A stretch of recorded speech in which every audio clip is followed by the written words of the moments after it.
My parents are going to absolutely love this. Kids are going to go, oh no, Senator Buzzkill. Oh no, what are you doing? What are you doing? Because Georgia State Senator for District 9, Nikki Merrit, it represents Grayson, has suggested Senate Bill 165. You guys ready for this?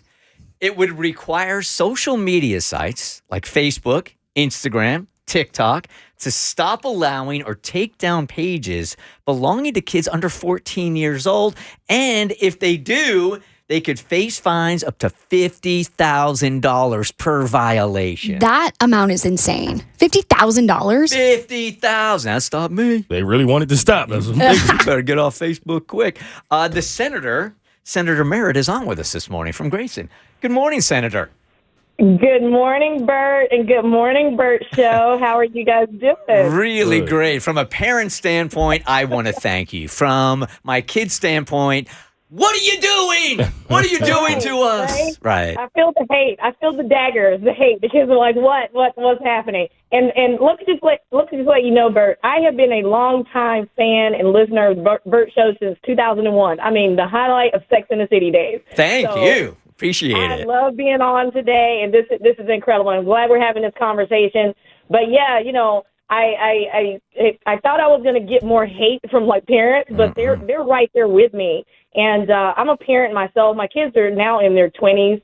However, I never let them have a phone or be on social media till they were like 18 and 19 because I was just like, hey, I need you out playing. Yeah. I need you out reading books. I need you out interacting. And if you have to be on the internet or be on social media like this, you don't have real business about yourself, and you need to really be studying and, outside play and not this phone-based play. So I'm excited about the bill, and yeah, just like you said, it creates an accountability system that parents can use to hold social media companies liable when those companies allow minors to hold account. And if a child is younger than 14, it's a ban outright for social media. And 14 and 15, they cannot have those social media accounts without parental consent. And if the media companies are not complying or they're getting complaints, the penalty goes on the social media company. And honestly, $50,000 is nothing for them. That's probably like $5. So, Senator, is this for Georgia or is this a suggestion for the entire country? No. This is I'm a state senator. I'm over at the Gold Dome. Yeah. Just for clarification, a lot of people kind of don't know who their House and state senators are. Sure. But this is specifically for Georgia, and I think Georgia could lead on this issue. As we're seeing technology, AI, and all these things, it is time for states to take this serious because we're seeing a lot of issues being kicked from the federal level down to the state level. So I would like to see Georgia lead on this issue. I know it can be controversial, but I just think it is needed. We're seeing that minors are being exposed to predatory behavior, negative mental health outcomes, and this is due to social media. The studies are there. It is dangerous, and but that's just what I'm trying to combat. Oh, yeah. I care about people in Georgia. I care about our kids. I'm a mom myself, and, this is really just to protect our families. Senator, I couldn't agree with you more. I mean, the only tension that me and my 17-year-old ever really have is over his phone. And I'm online enough, and I really am obviously an advocate for mental health. And to see what he's looking at when I check his phone for TikTok or Instagram, it can't help but really be concerned about what they are absorbing. And even as adults, I've come in here too often lately saying that I know when I'm online too long because I can feel my soul being sucked out of me because there's so much negativity, and I can deal with that even though I'm a very immature adult. But as a 17-year-old or a 16-year-old or a 15-year-old, now you're talking about a 13-year-old, complete game changer. Yes, absolutely. And that's a very critical brain development time in their life.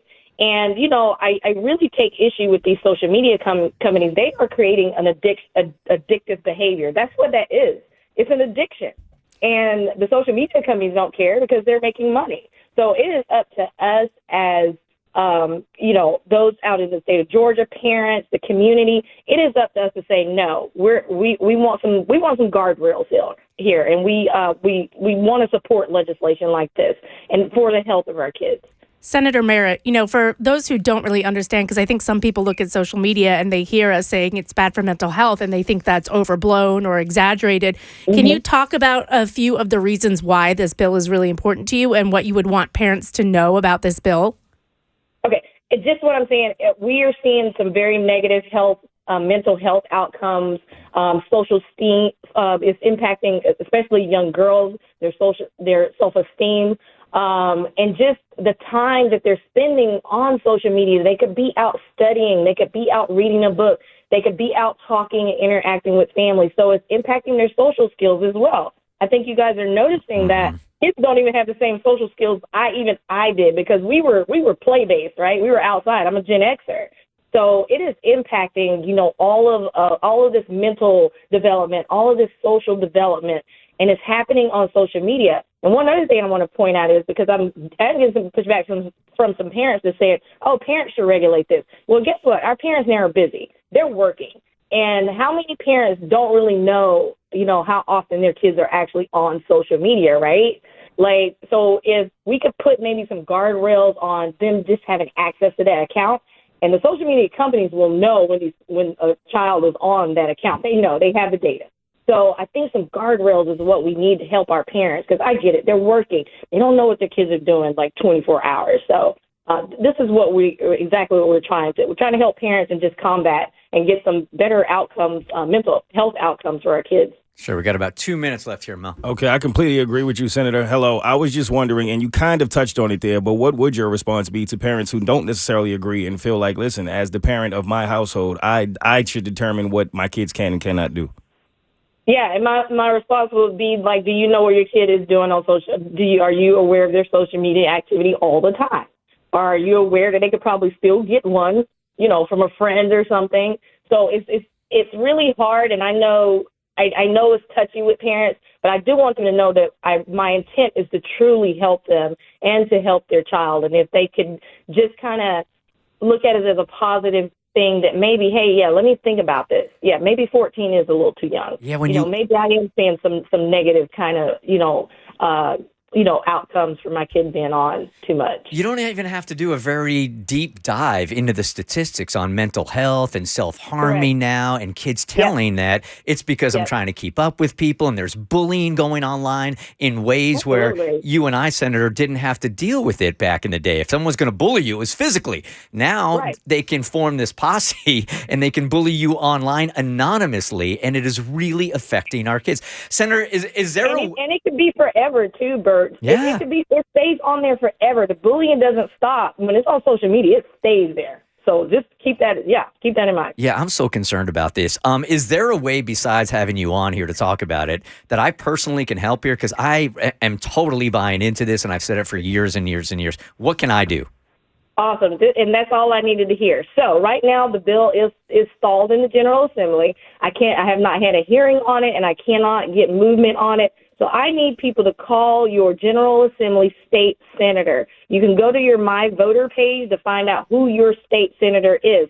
Also, call our Lieutenant Governor, Bert Jones. He presides over our Senate chamber, and he does make decisions about how bills and what bills will move in the Senate. And right now it is in the Senate. It has not crossed over to the House. So please call your state senator. That's your General Assembly state senator and our Lieutenant Governor, Bert Jones. I'm all behind you on this one. Senator, thank you for caring about the kids, and thank you for being a P1 for so long. Oh, thank you so much, Bert. And I appreciate you, and I appreciate y'all talking about this and having this important conversation and being interested in this legislation. Thank you. The Bert Show.